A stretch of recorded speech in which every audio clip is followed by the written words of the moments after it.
Baik Bapak Ibu Dewan Juri yang kami hormati, kita lanjutkan untuk proses presentasi pada kegiatan pemilihan mahasiswa berprestasi tingkat Universitas Wiralodra tahun 2023. Langsung saja kita panggilkan untuk dapat ke depan peserta nomor urut 8. Disilakan.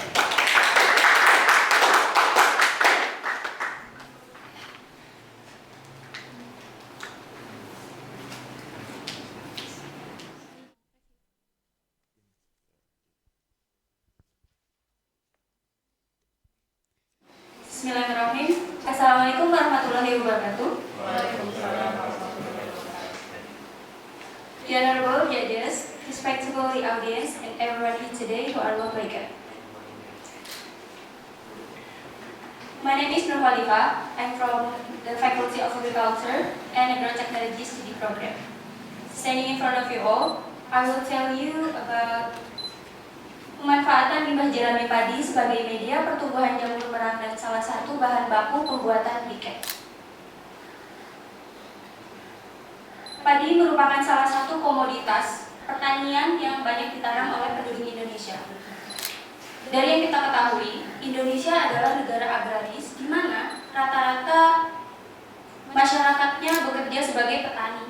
Nah, dari kegiatan petani tersebut, para petani menghasilkan beberapa komoditas, terutama padi ini. Pada Provinsi Jawa Barat sendiri terdapat beberapa kabupaten penghasil padi tertinggi, salah satunya Kota Indramayu.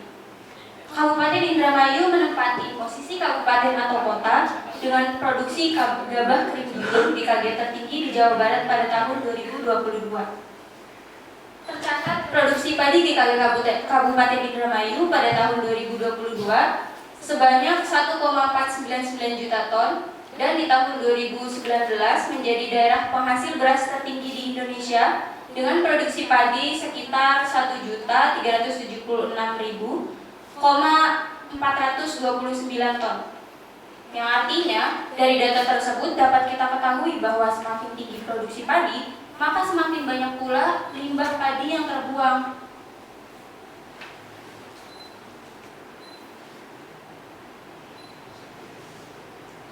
Jerami padi. Jerami padi merupakan hasil usaha pertanian dari tanaman padi.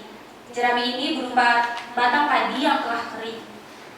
Manfaat dari jerami ini biasanya digunakan untuk pembuatan kompos, dan yang sering kita lihat dalam masyarakat hanya dibakar saja di atas tanah sawah itu sendiri.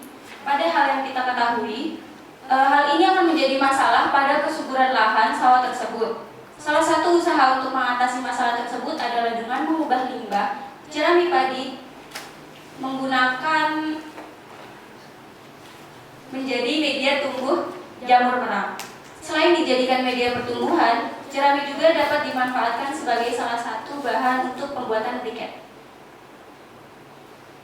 Menurut hasil penelitian AYU pada tahun 2007, bahwa jerami adalah media pertumbuhan jamur merang terbaik kedua setelah daun pisang, dibanding dengan kulit kopi dan alang-alang. Pada media daun pisang, berat segar jamur merang yang dihasilkan yaitu 878,50 gram, dan media jerami menghasilkan berat segar jamur merang yaitu sekitar 671,33 gram.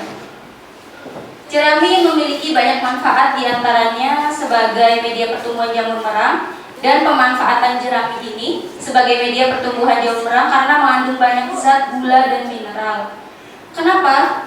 Karena jamur merang itu tidak memiliki unsur klorofil, yang artinya tidak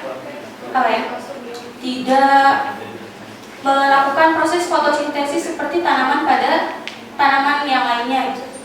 Nah, jamur merang itu mengambil makanan dari sisa-sisa pati yang terdapat pada komposisi jerami tersebut. Jamur merang merupakan jamur yang tumbuh di daerah subtropis dan tropis. Jamur merang ini mempunyai volva atau cawan atau tudung dan berbentuk seperti jamur kancing.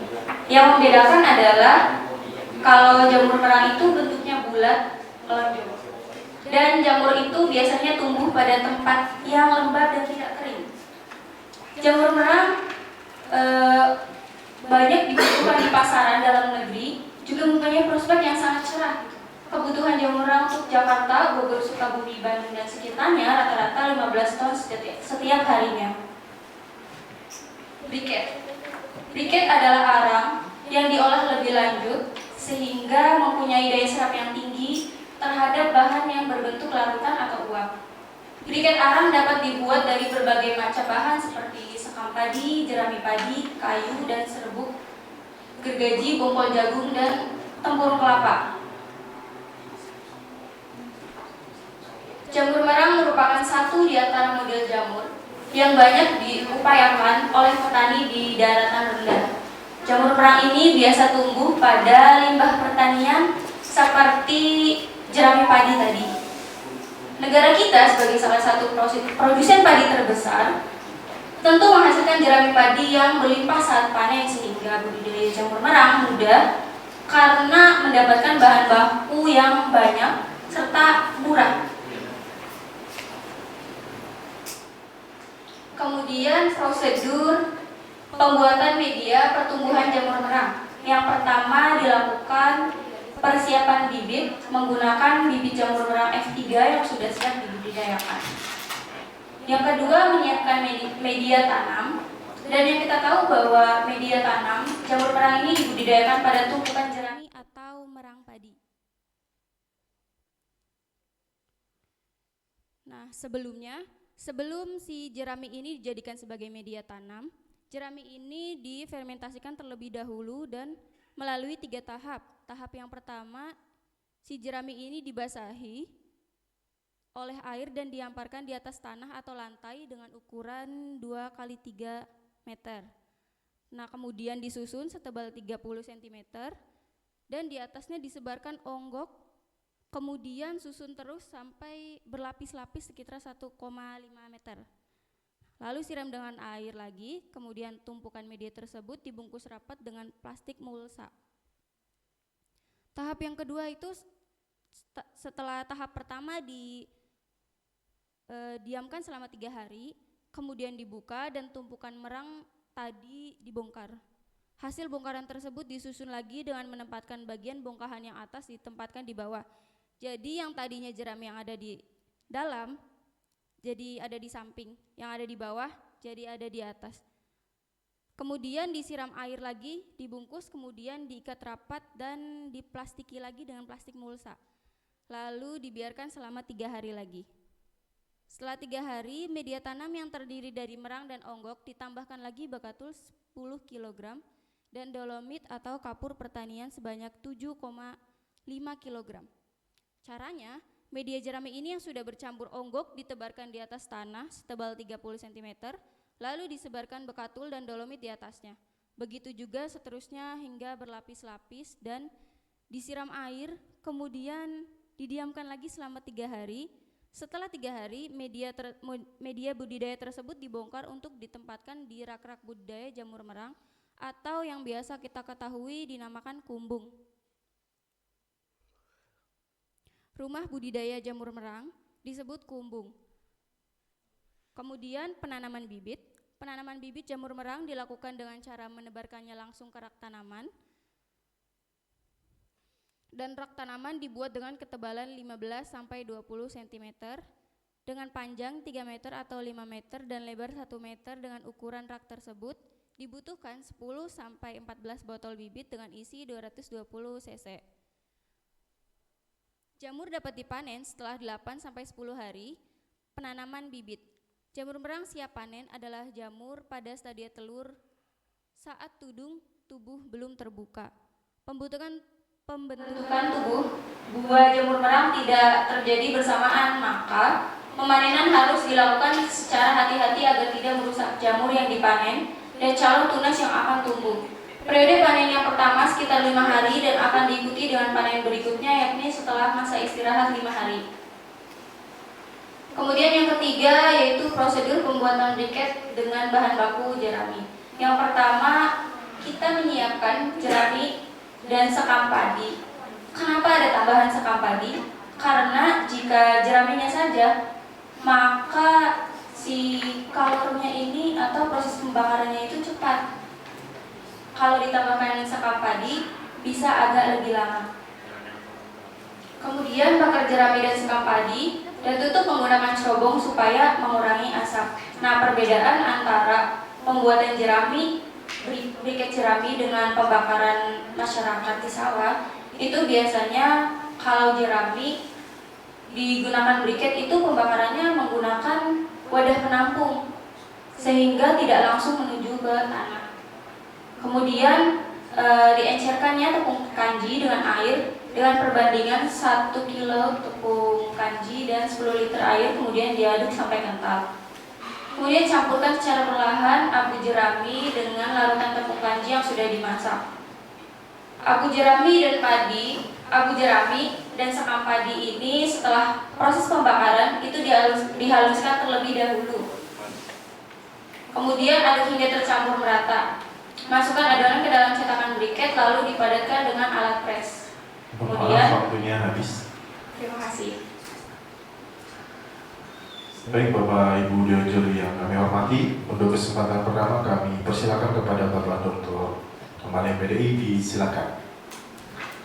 Baik, terima kasih. Peserta nomor berapa? 8 ya? Nomor 8. Kalau dilihat dari hasil karya ilmiahnya ya sudah mendekati pada teknik-teknik dalam penulisan karya ilmiah ya. Kalau dari ide dan gagasan, memang ini ide gagasan ini memang kreatif, tetapi kurang menurut kalau dalam pandangan saya bukan terbarukan ini memang sudah lama dan banyak yang tentang jerami itu kan. Jerami untuk dari waktu saya belum lahir ya, kelihatannya jerami itu untuk jamur sudah banyak yang menggunakan itu kan gitu ya gitu. Kemudian mungkin ada penemuan baru mulai sekarang baru ada, tapi sudah digunakan dengan bahwa jerami menjadi dibakar itu menjadi briket kan sudah briket sudah gitu. Jadi lalu apa kan gitu ya cara membuat, tinggal browsing aja cara membuat kan gitu kan, ada kan gitu cara membuat tentang briket dari jerami gitu ya. Nah ini sebenarnya ya bagus, tapi hanya lebih kalau saya gitu. Saya bisa menangkap ini dari hasil karya saudara, tapi lebih ini tentang mengoptimalkan jerami di wilayah Kabupaten Indramayu lah kan gitu kan. Bagaimana caranya mengoptimalkan jerami itu yang begitu banyak manfaatnya kan gitu. Yang salah satunya dari disampaikan tadi. Tapi bagaimana bagi masyarakat untuk mengoptimalkan kan gitu, itu untuk menjadi sebuah hasil yang bagus kan gitu.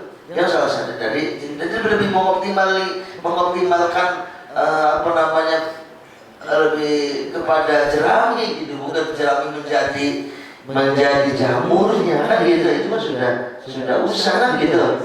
Atau caranya tinggal browsing aja sudah bisa kan gitu. Tapi mengoptimalkan jerami yang di Indramayu itu begitu banyak. Apalagi penelitian dari dosen saudara kan gitu. Karena bagaimana jerami bisa dimanfaatkan untuk pakan sapi kan gitu. Itu sangat susah sekali. Tapi bagaimana mengoptimalkan jerami tadi sehingga masyarakat itu gitu loh, wah jerami ini enak banget bawa ke rumah kan gitu kan. Bagaimana mengolah menjadi ini kemudian dimanfaatkan dengan kesadaran orang nggak dibakar kan gitu, ada manfaatnya. Itu sebenarnya yang lebih kecenderungan menurut saya untuk digali menjadi sebuah ide dan gagasan yang kreatif.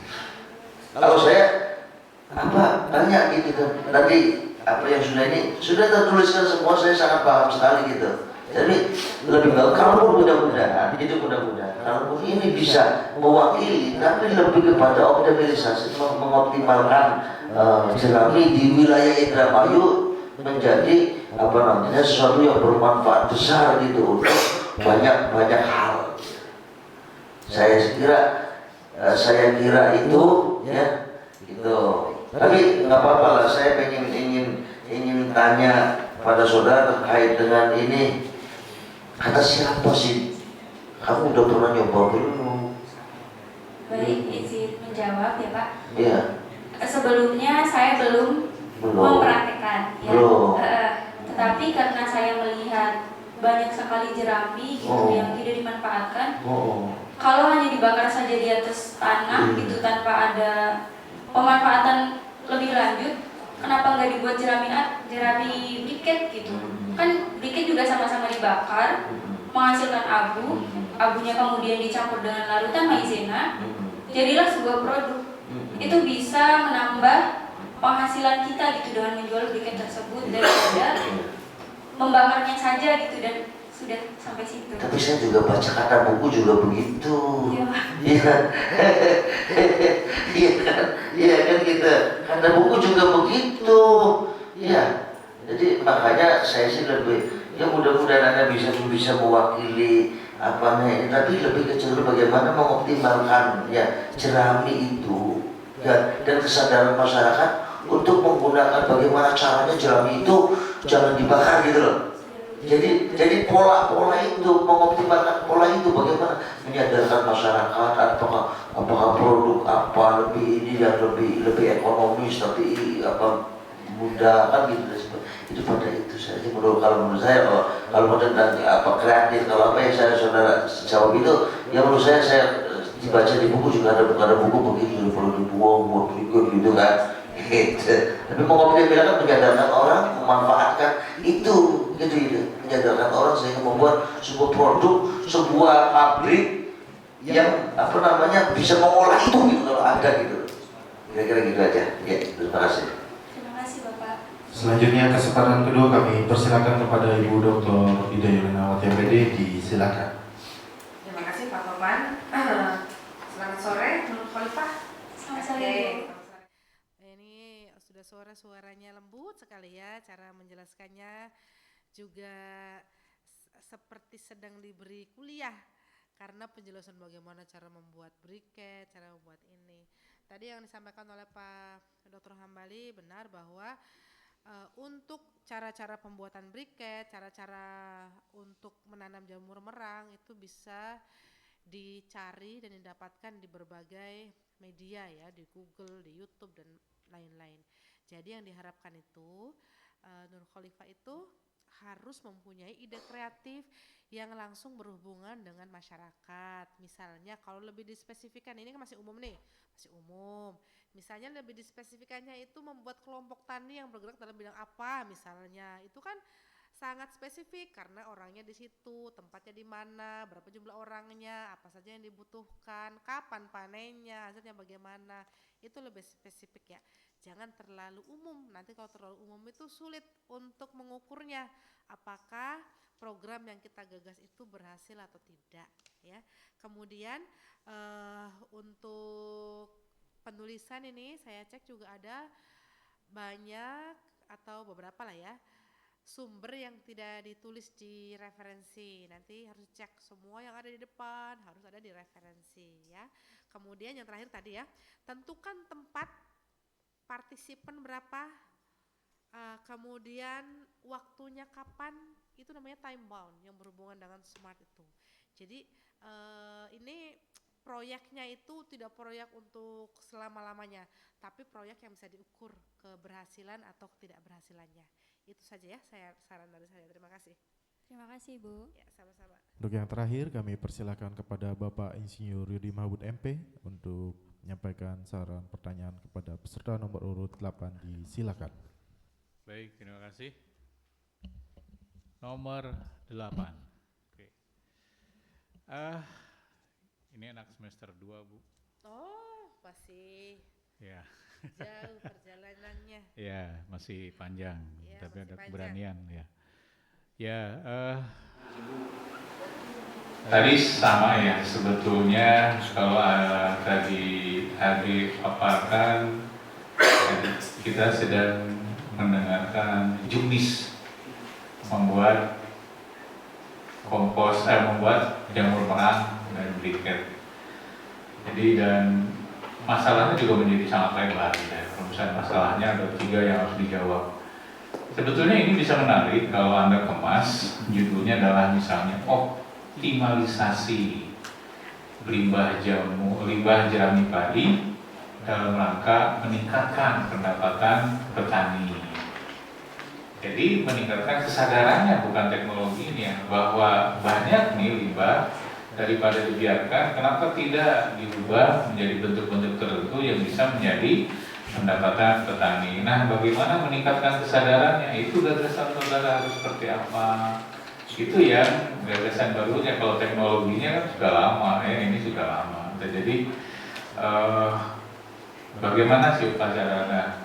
Lihat peluang-peluangnya kan, selain tadi skup pasarnya, kalau selama ini ditemui masalah adalah jamur merang pemasarannya lokal, bagaimana dikemas, nanti proses pengemasannya menjadi lebih baik, pemasarannya lebih luas. Nah itu yang disampaikan ke petani, ide-ide gagasan mengenai dari optimalisasi limbah yang ada di ruang ini sampai ke tahap pemasarannya, ya.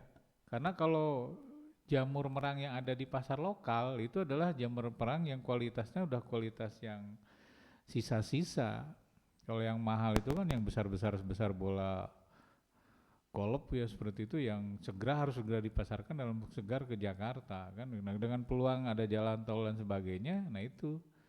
Jadi lebih mengarah adalah ke bagaimana strategi mengoptimalkan atau meningkatkan pendapatan tani dengan pemanfaatan limbah jerami ini. Ada beberapa alternatif itu dan strateginya seperti apa. Itu yang ke situ ya. Jadi tapi tidak apa-apa, ini ada keberanian untuk muncul ya, Ade masih cukup panjang sehingga untuk tahun depan nih kata Pak Warek juga tahun depan masih ada peluang dimunculkan ide gagasan yang lebih orisinal gitu ya untuk bidang pertanian. Ada berapa mungkin kalau baca referensi ada nih yang tadinya kalau kumbung ini butuh sekian minggu, dengan teknologi baru bisa lebih cepat. Nah itu mungkin akan terjadi siklus kumbung yang digunakan itu bisa lebih banyak dalam satu kali membangun kumbung. Kalau dulu panennya bisa hanya 3-4 kali, ini bisa sampai 6 kali. Nah itu baru yang artinya ada hal yang baru yang disampaikan. Oh ini teknologi jamur memang itu sudah lama gitu ya, kata Pak Kembali sebelum dia lahir sudah ada katanya jamur merang itu ya. Nah tapi ada satu treatment tertentu, tambahan bahan tertentu sehingga pertumbuhan jamur merang ini lebih cepat, lebih besar, lebih enak. Itu kan meningkatkan pendapatan. Itu yang perlu banyak dibaca lagi isinya ya. Oke, dari Bapak itu saja. Jadi itu untuk pembelajaran untuk ke depan. Jangan tetap semangat seperti tadi yang dari ilmu pemerintahan dulu pernah ikut, yang minimal pernah udah catat, ini ada nilai plus buat saudara untuk ini. Itu saja dari Bapak, terima kasih. Bapak, terima kasih. Kesimpulannya bahwa jerami padi ini tidak hanya bisa dimanfaatkan untuk kompos atau hanya dibakar saja, tetapi masih banyak lagi termasuk pembuatan briket dan salah satu media pertumbuhan jamur merang. Itu saja dari saya, kurang lebihnya mohon maaf.